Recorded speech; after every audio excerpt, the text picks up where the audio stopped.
सबजनालाई नमस्कार र तपाईहरु सबैजना सन्चै हुनुहुन्छ होला। म पनि एकदमै सन्चै छु र आज दिनभरिमा मैले के काम गरेँ त हजुरहरु सामु देखाउँदै छु। र आज चाहिँ हाम्रो स्कुल हेल्थ प्रोग्राम थियो अनि स्कुलमा सर र म आएँ। सरले र मैले क्लास लिएँ अनि बहिनीले भिडियो बनाइदिइराखेको रहेछ अनि त्यही भएर म राख्दै छु क्या आज। अनि के भन्छ अरे सरले लिनुभयो पछि क्लास अनि म चाहिँ क्लास सकेपछि पसलमा गएँ अनि पसलमा माइजीको पसलमा गएँ र अनि अन्डा चाउचाउहरू लिएर आएँ अनि घर आइपुगेपछि सामान मिलाउँदै थिएँ।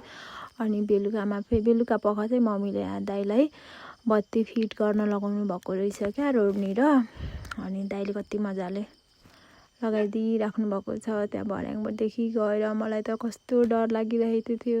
अनि दाइले कति मजाले बेल्ट बाँधेर अनि बत्तीहरू फिट गर्दै हुनुहुन्छ। दाइलाई धेरै धेरै धन्यवाद। अनि यस्तो राम्रो गरिराख्नु भएको छ क्या, नडराइकन गरिराख्नु भएको छ दाइले।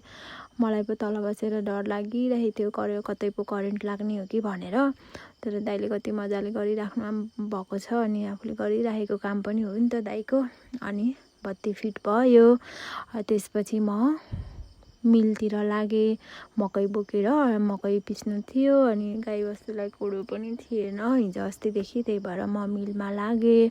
अनि मिलमा जाँदाखेरि यसो भिडियोहरू बनाऊँ न त भनेर घरहरू देखाएँ हाम्रो गाउँको।